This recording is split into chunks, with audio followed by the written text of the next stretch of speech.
Oh, hey there. It's me, Pen. And today I'm starting a new series that I'm calling the Homage Journal. The idea behind it is that each page, or maybe sometimes an entire spread, will be inspired by another crafter whose work I admire. Not copied page for page, but more like a creative nod to the styles and the little details that have inspired me over time. Each video in the series will focus on a different creator whose work has inspired me. I spend a lot of time watching YouTube videos. I watch other journal makers and paper crafters, and I love seeing how differently everyone approaches their composition and their storytelling with paper. So I thought it would be interesting to create one large journal built entirely as a sort of thank you to the crafting community that keeps inspiring me to make things. Today, I'm working on the cover, and I wanted it to feel worn in and handmade and collage heavy right from the beginning. While I personally love collaging and definitely have my own style, I thought I would use the collage style of Pam from the Paper Outpost. She's going to be my inspiration for this cover. I really love how free and intuitive her designs feel. As usual, I'm using an Amazon package for the base of the cover this time and building directly onto it with collage. Since I wanted this cover to lean into Pam style from the Paper Outpost, using packaging felt like the right place to start. Layered, worn in, and a little chaotic in the best way. Along with the Amazon envelope, I'm using book pages, die cuts, some vintage scraps from my grandparents' documents, washi tape, and whatever else looks interesting and fits the vintage feel this cover seems to be slowly developing. I don't really have a strict plan for the pages or the cover. I usually just move things around until the journal starts telling me what it wants to become. So this will be the first page, or technically the cover, of the Homage journal. And honestly, I have no idea yet how big this thing is going to get. I hope you follow along while this journal slowly turns into whatever strange paper-filled creature it's apparently destined to become. Each episode will be another page or idea inspired by a different crafter, and eventually this whole homage should become one very overstuffed journal. So for now, I'm going to start working on the cover and see where the Homage journal decides to go from here. Okay, I'm just going to clear the decks here. My apologies, my mic stopped working, so you'll hear some loud rustling. The mic picks up extra things on the phone. And I'm going to tell you my plan. I received a package from Amazon where when I ripped the label off, I ripped more than just the label and I exposed that inside padding that Amazon puts in. But I was able to salvage the other half of the envelope. And I'm going to use that for a closure flap for this project. So I'm going to fold it in half to make it stronger. And then I'm going to glue it. And then I'll sew it. I'll put my sewing machine arm in here and I'll sew it so that it'll be a nice strong, again, apologies for the crinkly sound, for a closure like this for the journal. I'm also going to sew around all the edges for strength And I'll sew, again, putting the sewing machine in, I'll sew along here as well. And I'm going to get to that sewing now, and I'll be back to do the collaging. And I'm back. It's actually the next day, and because it was the weekend, hubby and I wanted to be together. So while I was crafting, he was right beside me playing video games. And so you didn't have to listen to his expletive-filled commentary or our conversations. I'm doing a voiceover. I've already prepped by gluing scrap paper down as the base for inside the cover.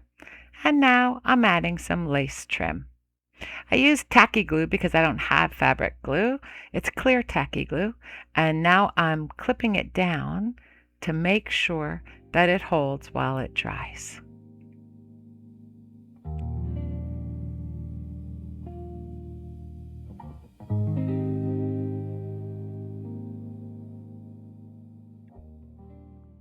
Once I was done with all my gluing, it was time to decide which scrapbook sheet I wanted on the front and on the back.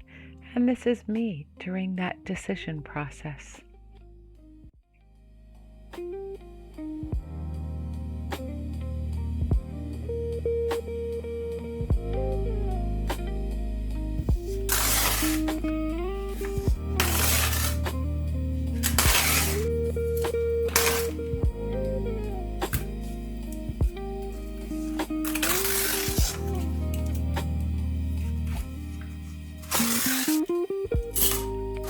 Now that I've selected my panels and ripped them out, I'm going to ink the edges.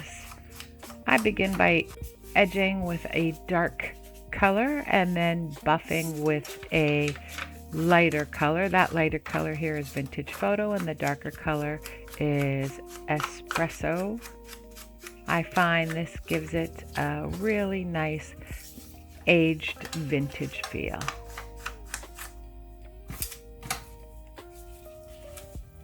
Once I'm done inking, I select the pieces I want for the collage in the order I want them, and then I glue them down.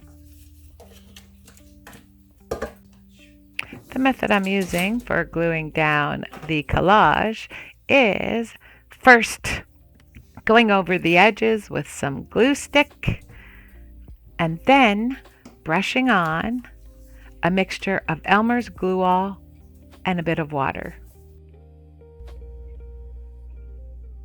While I'm collaging, why don't I tell you how I got into paper crafting? I actually started out, my hobby many years ago was cake decorating. At the time, the Cake Boss and Duff and all these Food Network cake decorating competitions were on, and I wanted to learn how to do it. I had taken a course at Michael's on how the basics, how to cover a cake in fondant. I had never worked with fondant before. From there, I learnt or taught myself how to do video game cakes and makeup cakes and fashion cakes, flower cakes. And it was a lot of fun. It was a great creative outlet. However, it was a very expensive hobby and not very convenient. Setting up to do the cake decorating took up a lot of space in the kitchen and in the dining room. I also got a lot of requests from people to make cakes for them. I didn't mind doing it at all. However, it was an extremely time-consuming hobby. I was a perfectionist and I needed my cakes to look exactly like what it was I was making. For example, I made a Lamborghini cake and I spent hours making it look like a Lamborghini. So my cake decorating slowed down over the years.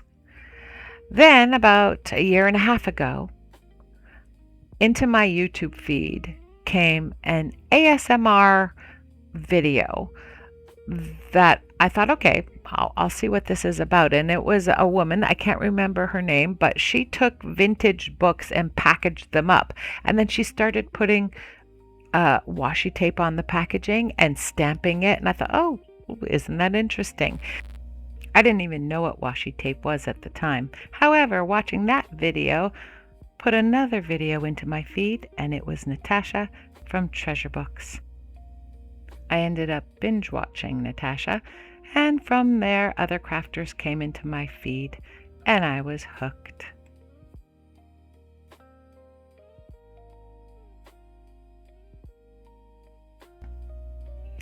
Which leads us to today. As you can see, I've got my cover, my spine, and the back panel done.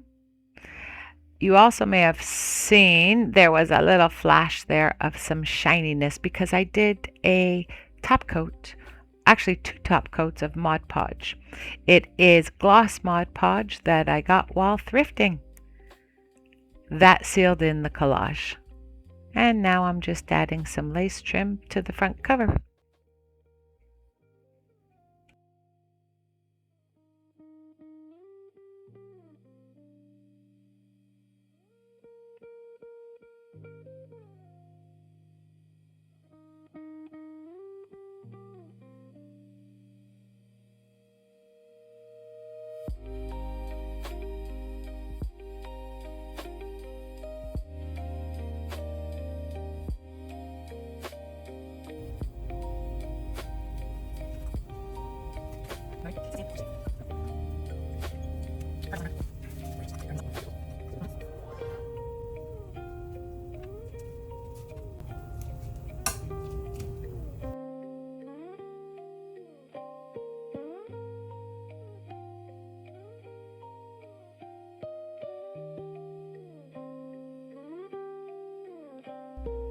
Here I'm using my pen knife just to fray the edges of the lace.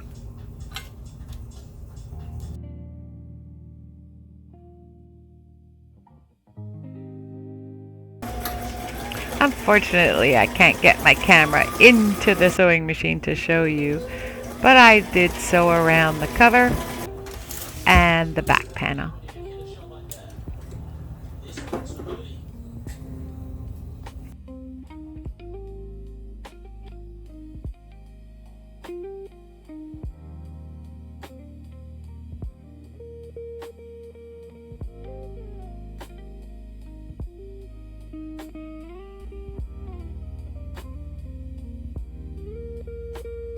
Similar to my collaging method, to glue down the panels, I'm just using some glue stick around the edges and my Elmer's and water mixture, painting it on the panel and gluing the panel down.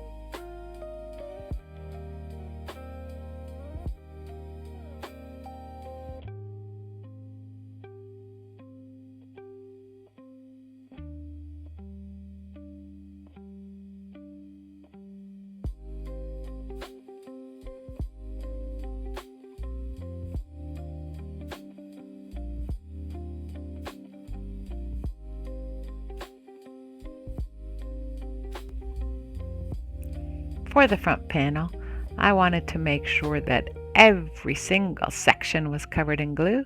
So you can see here I'm just looking for the reflection of all the glue. I'm also using the clear tacky glue again around on the lace portion to glue that down.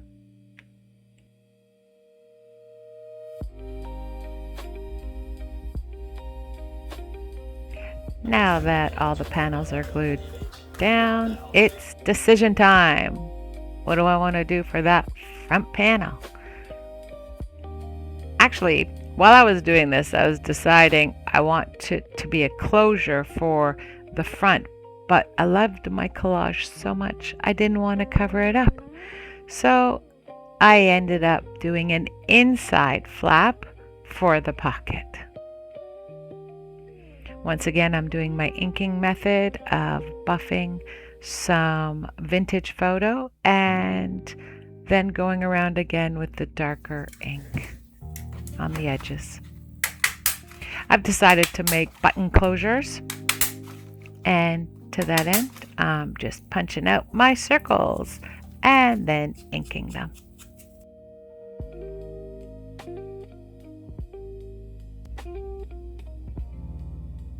Coming up is some real fancy video editing. Out, in, out, in. I have no idea what I did there, but I decided to leave it in.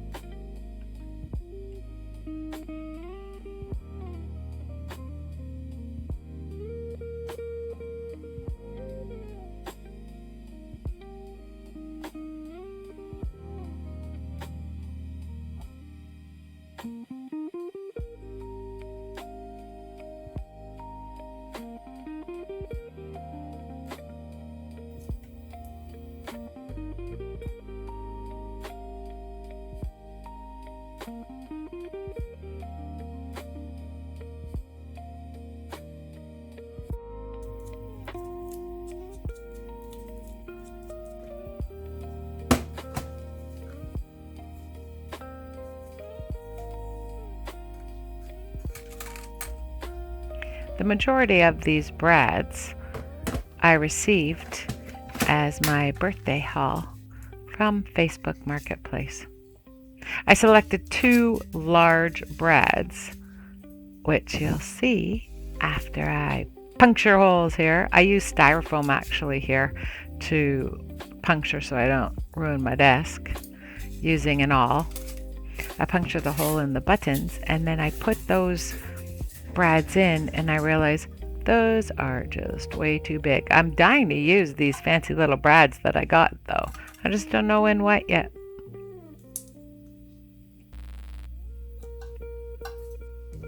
And here I am reselecting brads that are a little smaller and don't take over the entire button.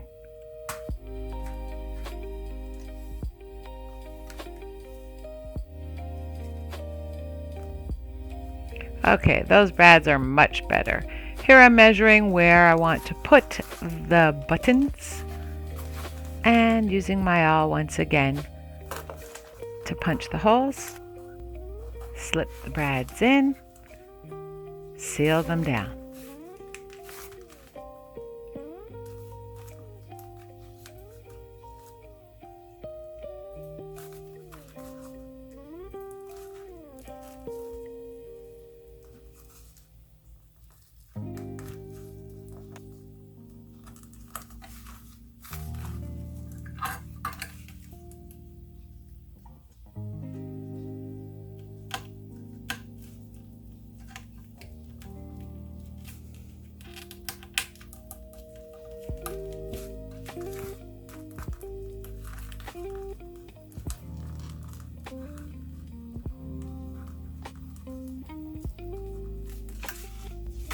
Now I'm collaging on the inside of the cover to cover up the feet of the brads.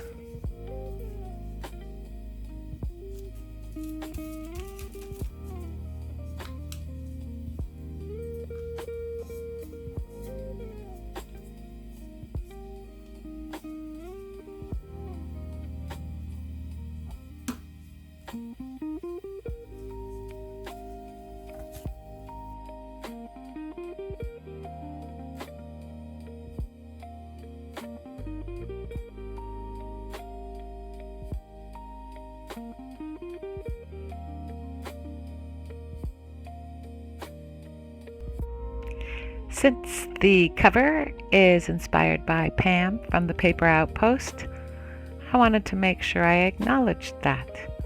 So thank you to Pam.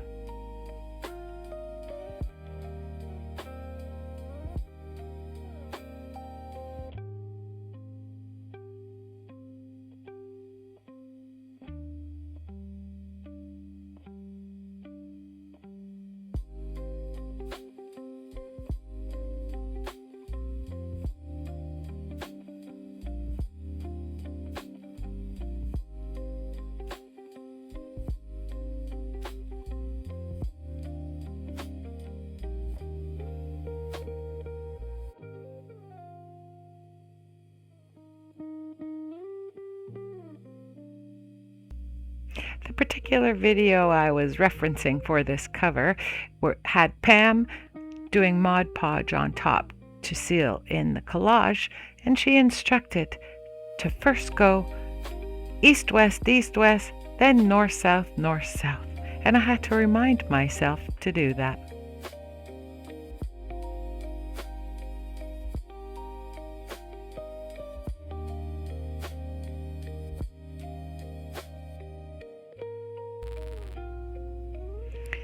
And here it is, the completed cover of my Homage journal.